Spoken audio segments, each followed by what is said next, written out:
Баршаңызға сәлем қыздар, біз сіздермен бүгін осындай керемет япончик әзірлейтін боламыз. Сіздерге ұнайды деген сенімдемін. Басқа да видеоларымды көріп, лайк басып, комментарий жазуларыңызды өтінемін. Енді бізге қажетті ең алдымен жылы сүт қажет болады. Сүтімізді қатты ысытпаймыз, өйткені біз дрожь салған кезімізде ол пісіп қалуы мүмкін. Сондықтан жылы сүтті пайдаланатын боламыз. Оған суымызды құйып аламыз, шекерімізді саламыз.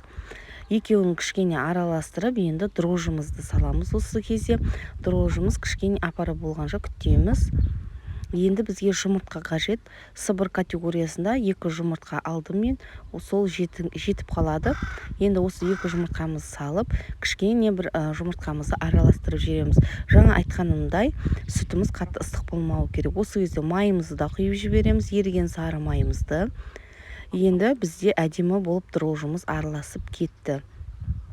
Бізге енді керегі ұн. Ұнымызды електен міндетті түрде өткіземіз. Енді жақсылап тұрып, қолымызбенен қамырымызды жақсылап илейтін боламыз. Және де жарты сағатқа қойып қоямыз. Илеп болған соң міндетті түрде бетіне жауып, жылы жерге қашан көтерілгенше қойып қойыңыздар. Мінекей бізде уже жарты сағат өтті. Қамырымыз өз көлемінен ұлғайды. Мінекей әдемі болып көтерілді. Енді осы тестамызды бөлеміз бөліктерге. Жаюыңызға ыңғайлы етіп бөле берсеңіз болады. Қанша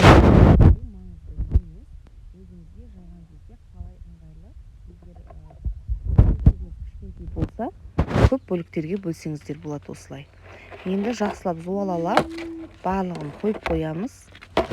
Және осылай зуалап қойғаннан кейін де примерно 20-25 минутқа кішкене өзінің басу үшін қойып қоямыз. Бірден жұмыс істеп кетуге болмайды.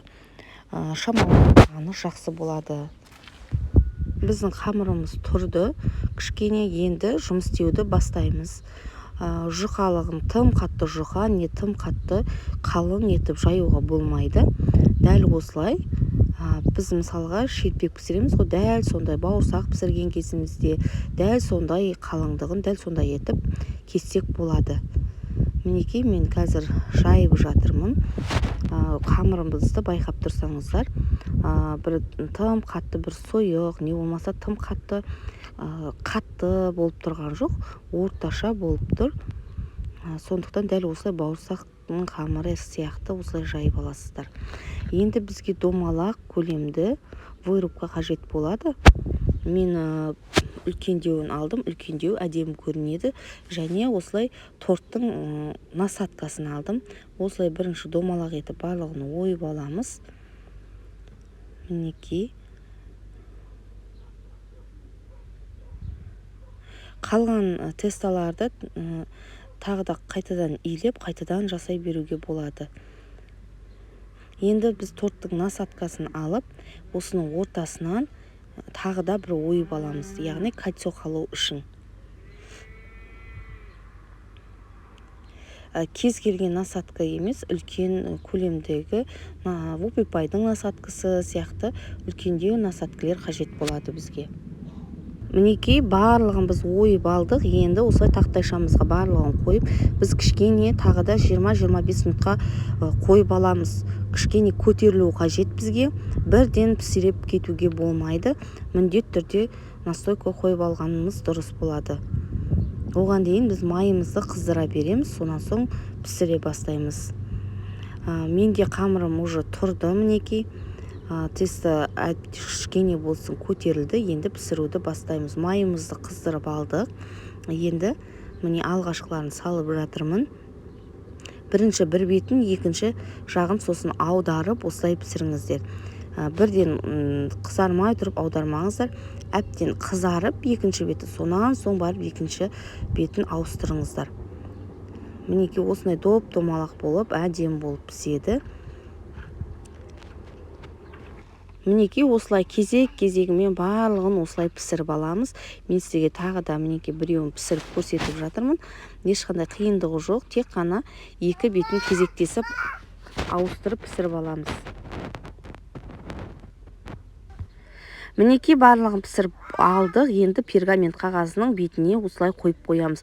Және бізге шоколад қажет болады. Шоколадты сливка екеуін кішкене қойып осылай ерітіп алдым мен. Шоколадтың өзін ерітіп алып пайдалансаңыздар да болады негізіне. Енді осы пончиктеріміздің бір бетін осылай шоколадқа тигізіп, шоколадты жарты жеріне дейін осылай тигізіп аламыз. Барлығын осылай жасап шығамыз. Сол үшін пергамент қағазына аударыңыздар. Себебі тақтайларыңыздың үсті былғанып қалуы мүмкін. Шоколад бізде көп ағатын болады потектар. Дәл осылай барлығын жасап шығамыз. Мінекей барлығы қазір толығымен жағылды беттеріне. Енді бетін әрлеу үшін мен осындай розбий түсті шоколадты пайдаланып тұрмын. Розбий түсті шоколадты осылай әдемі етіп узор жасап шығамыз. Өз қалауларыңызша қалай сәндегілеріңіз келеді, оның барлығын өздеріңіз жасайсыздар. Бетіне посыпкалар себуге де болады. Болмаса неше түрлі басқа шоколадтар пайдалануға болады. Оның барлығы өздеріңіздің қалауларыңызша. Мен бұл жерде тек қана розбий шоколадтан ғана осылай узорлар жасап шықтым, болды. Осының өзімен де әдемі көрінетін болады. Және үйде балаларыңызға қонақ келгенде жасағанға өте әдемі, өте ыңғайлы. Және жасалу жолы да оңай. Менің барлық видеоларымды көріп, міндетті түрде қолдап кетіңіздер.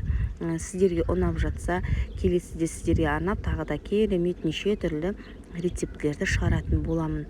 Мінекей бізде дайын болды. Қандай әдемі бір кегі болып шықты. Баршаңызға ас болсын. Менің каналымнан үзбей көрсеңіздер, неше түрлі рецепттерді көретін боласыздар.